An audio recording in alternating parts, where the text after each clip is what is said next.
Jadi kalau fakta di lapangan terus kita buat analisa, ya bisa-bisa 1+1 itu hasilnya min. Gimana nggak min? Kita sudah besarkan ayam dari DOC sampai usia hampir 3 bulan. Itu kalau dikrus secara detail sudah menghabiskan pakan berapa kilo, kalau dirupiahkan sudah berapa rupiah.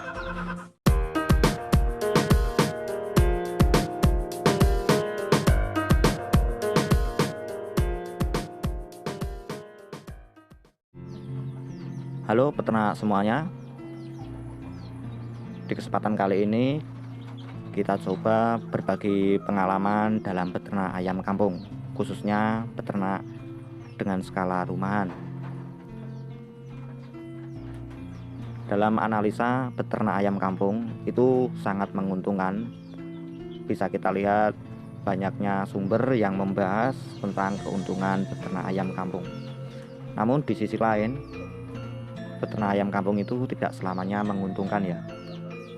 Nah, kalau di sebuah analisa itu kan hitungannya, ini kalau menurut saya pribadi itu seperti hitungan dalam pelajaran matematika, yang dimana 1+1 itu hasilnya 2. Tapi kalau beternak, ini yang kita alami sendiri, 1+1 itu bisa 2, bisa 4, bisa 10, bisa 0, bahkan bisa min.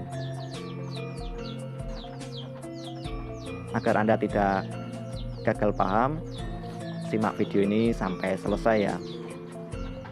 Teori atau analisa itu hanya sebatas acuan sebelum kita beternak. Jadi kita bisa mengetahui mana kelebihan, mana kekurangan, mana yang bisa menguntungkan dan mana yang merugikan. Namun kalau kita lihat sekarang itu jarang sekali yang membahas soal kerugian dari beternak ayam kampung, dan rata-rata semua yang dibahas itu adalah keuntungan dan keuntungan. Seperti yang sudah kita bilang di awal tadi, di sini kita hanya berbagi pengalaman saja. Jadi Anda harus bijak-bijak dalam menyikapi video ini ya. Nah, kalau di teori kita beternak 5 ekor indukan bisa menghasilkan DOC sekian ekor per minggunya, terus panennya sekian ekor dan lain sebagainya. Nah, itu menurut kita atau menurut saya pribadi teori matematika, tapi teori prakteknya itu berbeda. Nah, seperti yang di video ini, kita pelihara DOC sampai besar dan nantinya kita jual. Tapi di tengah perjalanan dari DOC menuju ayam siap jual itu pasti kan ada kendala, dan kendalanya itu sangat banyak sekali, mulai dari ayam sakit, terus ayamnya mati dan lain sebagainya, yang intinya tidak berjalan dengan mulus ya, tetap ada kendalanya. Dan itu tidak hanya di ayam saja, semua ternak pasti ada kendala-kendalanya. Nah, di video ini sebagai pembuktian bahwa teori analisa itu tidak selamanya berjalan lurus dan sebanding dengan yang ada di lapangan ya. Walaupun kita sering membahas soal perawatan ayam, namun praktek di lapangan tetap aja masih ada kendala dalam beternak ini. Cuman yang menjadi permasalahan atau kendala itu bukan penyakit pada ayamnya yang menyebabkan ayam-ayam ini mati, tapi yang menjadi kendala yang selama ini atau selama beternak belum bisa terpecahkan.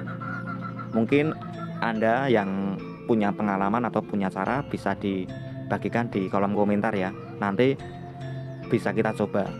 Intinya di sini kita sharing saja ya, sharing berbagi pengalaman dalam beternak. Karena beternak itu setiap peternak pasti berbeda cara. Jadi jangan disamakan kalau teori si A itu pasti benar atau teori si B itu pasti benar. Tidak bisa. Setiap peternak pasti memiliki cara tersendiri.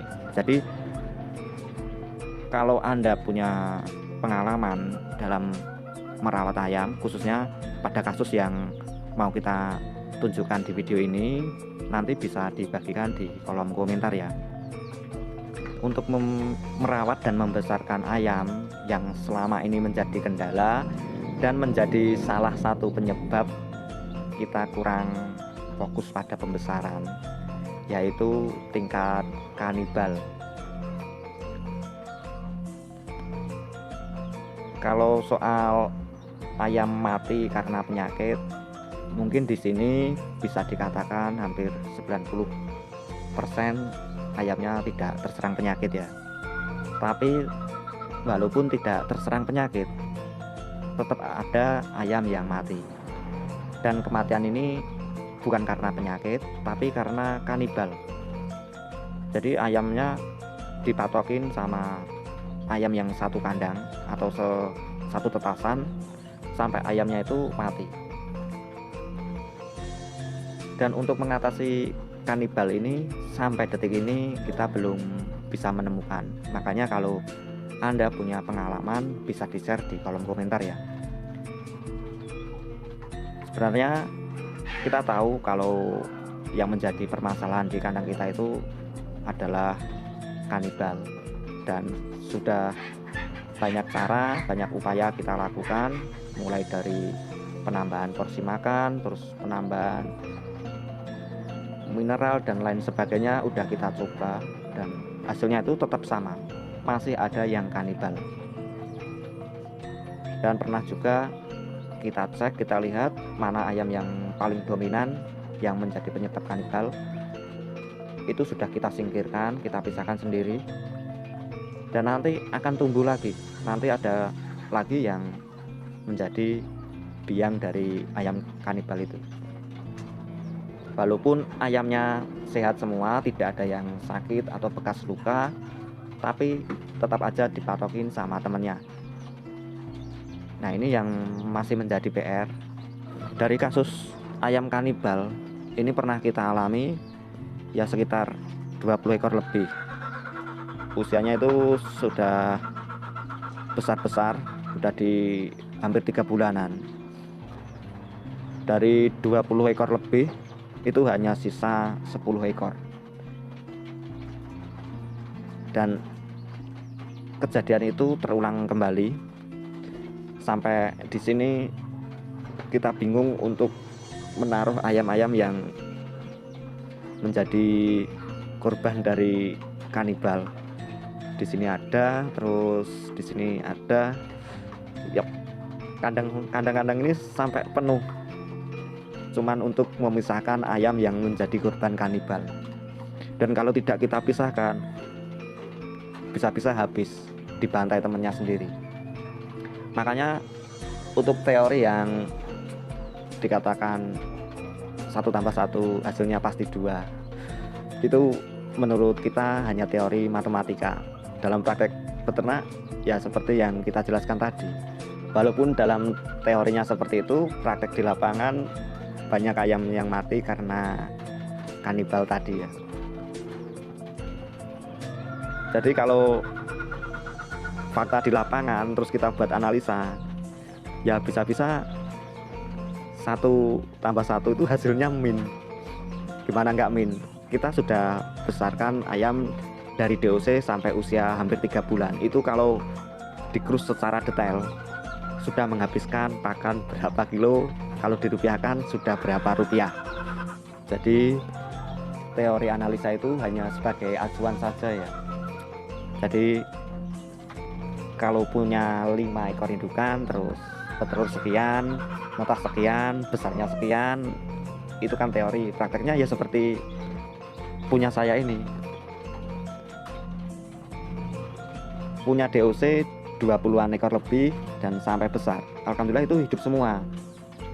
Nah, giliran sekarang udah usianya hampir 3 bulan, banyak yang mati karena kanibal. 1 hari pernah mati 3 ekor. dan di kepalanya itu hancur dipatokin temennya. Dan tahu kalau ayamnya itu ada yang kanibal, sempat kita singkirkan yang menjadi biang keroknya, tapi tetap aja yang lainnya itu nanti ada lagi. Walaupun kasus seperti itu tidak selalu ada, tapi setidaknya itu kan bisa menjadi pembelajaran untuk kita bahwa di dalam beternak ayam itu masih ada resiko ruginya. Kalau tidak ada resiko rugi atau selalu menguntungkan seperti yang dianalisa, saya rasa tidak ada peternak ayam itu yang bangkrut. Pasti semuanya sukses, semuanya kaya. Nah, mungkin cukup sekian aja sharing pengalaman dari kita. Dan jangan lupa untuk Anda yang punya pengalaman dalam merawat ayam yang ada yang kanibal, itu bisa di-share di kolom komentar ya Mas Bro, karena kita butuh itu juga. Ya intinya kita saling berbagi saja ya, berbagi pengalaman. Dan di sini kita juga sebagai peternak plus konten kreator ya sama-sama belajar, bukan kita yang paling tahu atau sok tahu ya, samalah kita juga sama-sama masih pemula gitu. Jadi yang punya pengalaman ini wajib di share karena kita banyak ruginya itu karena ayam kanibal ini ya. Ini yang punya pengalaman wajib di share aja ya. Saya tunggu pokoknya. Oke ya Mas Bro, untuk solusi menangani ayam yang kanibal itu saya tunggu di kolom komentar. Oke, seperti biasa cukup sekian dan terima kasih.